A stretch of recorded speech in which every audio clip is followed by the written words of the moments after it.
ဒီနေ့ကကျွန်တော်တို့ဒီခရီးရှိချစ်ခဲ့တာပေါ့ဗျာနောက်ပြီးတော့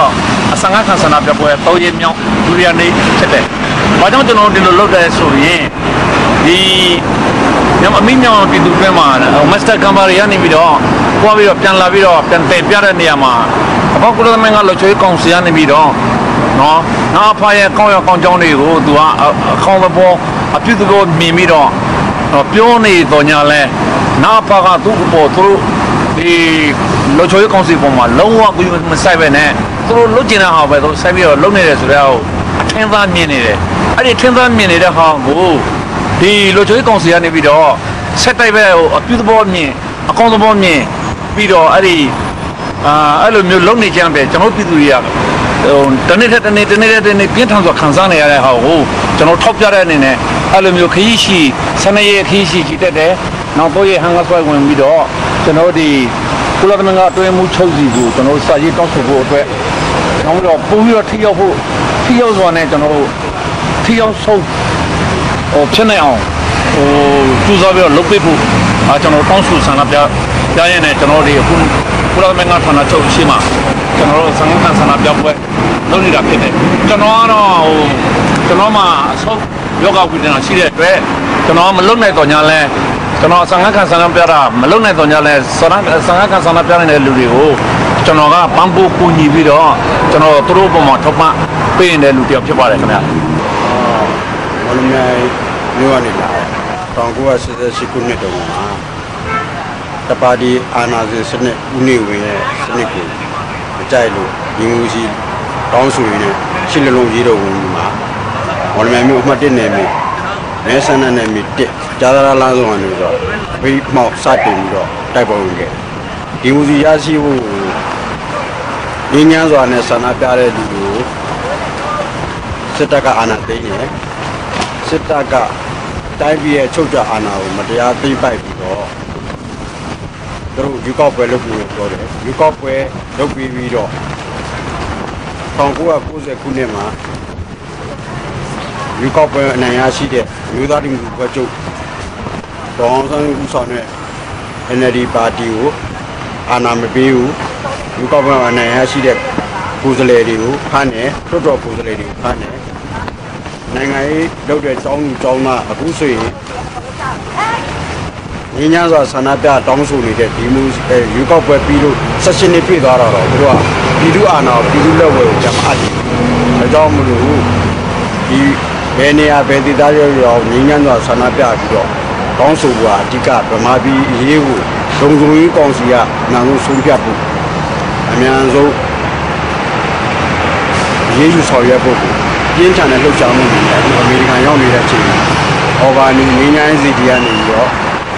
ဒီနယူးယောက်မှာရှိတဲ့ကုလသမဂ္ဂရုံးချုပ်လာရောက်ချစ်တက်ပြီးတော့ငင်းငိုင်းကဆန္ဒပြကြဖြစ်တယ်။မြန်မာပြည်လွတ်မြောက်ဖို့ဒေါအောင်ဆန်းစုကြည်နဲ့မြန်မာပြည်လွတ်မြောက်ဖို့ရည်ရတယ်။မြန်မာနိုင်ငံသားတိုင်းမှာတာဝန်ရှိတယ်လို့ယူဆတယ်။ဒါကြောင့်မို့ငင်းငိုင်းစွာနိုင်တဲ့ဘက်ကဆန္ဒပြတောင်းဆိုဖို့လိုအပ်တယ်လို့ယူဆတယ်။ကျေးဇူး။ကျွန်တော်ပြင်ပြနေမြောက်တွေကလာမြောက်တွေကလာတာကျွန်တော်အခုလောက်ရခြင်းရဘယ်လိုလဲဆိုတော့အချိန်ချင်းကျွန်တော်တို့မြန်မာပြည်မှာကျောင်းသားတွေကလည်းအမျိုးအချိန်ချင်းဆန္ဒပြတောင်းဆိုခဲ့တယ်ငြိမ်းချမ်းစွာနဲ့တောင်းဆိုဆန္ဒပြခဲ့တော့အချိန်ချင်းကိုတပ်ဖြတ်ခဲ့တယ်နောက်ကျွန်တော်လက်နက်ကိုက်တော်လှန်ရေးလည်း3နှစ်လုပ်ခဲ့ဘူးတယ်လက်နက်ကိုက်တော်လှန်လုပ်ခဲ့ဘူးမဲ့လည်းကျွန်တော်တို့အနေနဲ့ကပြည်သူတွေအတွက်ကိုလုံခြုံမှုမပေးနိုင်ခဲ့တဲ့အတွက်ကျွန်တော်လက်နက်ကိုက်ဆွလုပ်ခဲ့တယ်ဆွလုပ်ခဲ့ပြီးကျွန်တော်ထိုင်းနိုင်ငံရောက်လာတယ်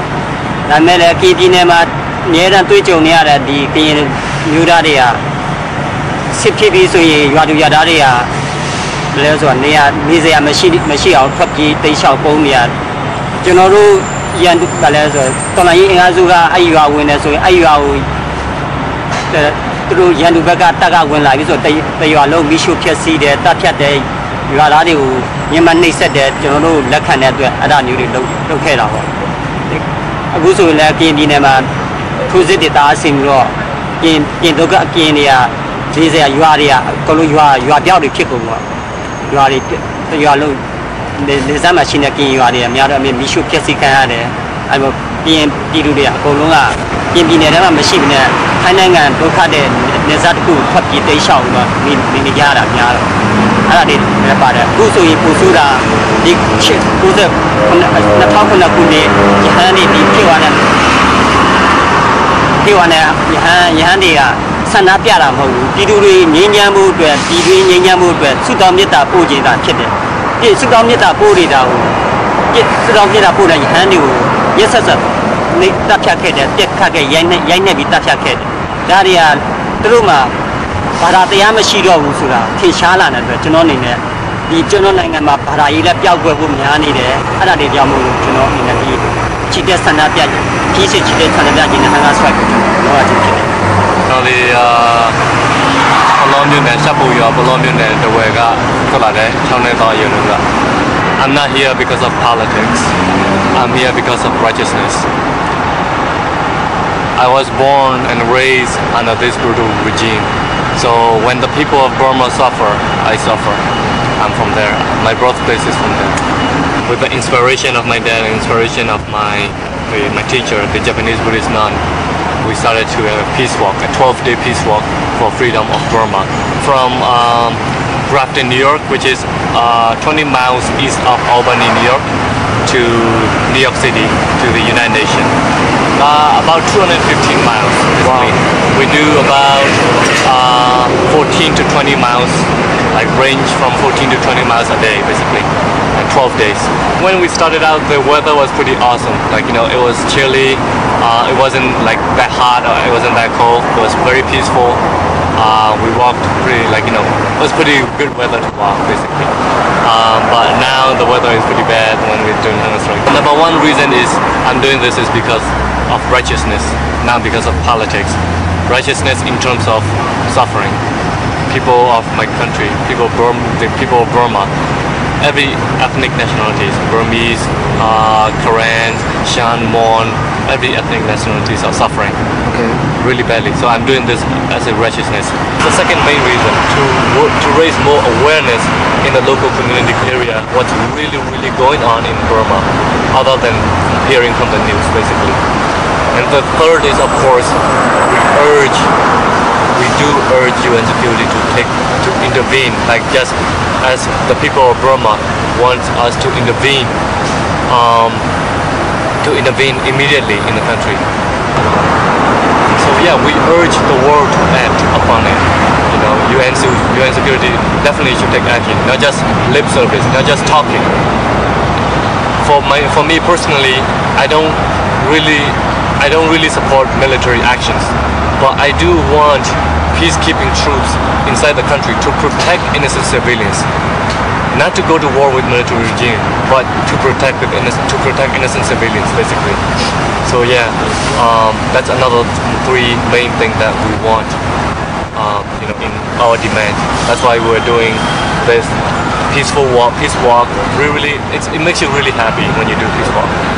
It makes you that your unity with the people of Burma who are dying. It makes you, like, you know,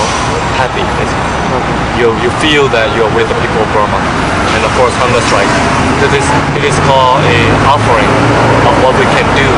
here for the people of Burma. And so yeah, we do urge, you know, my friends, my brothers and sisters, basically, to join us in a unity. We have to unite before we fall. Burma is in a very critical condition. Why is that? Because the military regime has no more values of what is the meaning of human beings anymore. They treat every single citizen as animal.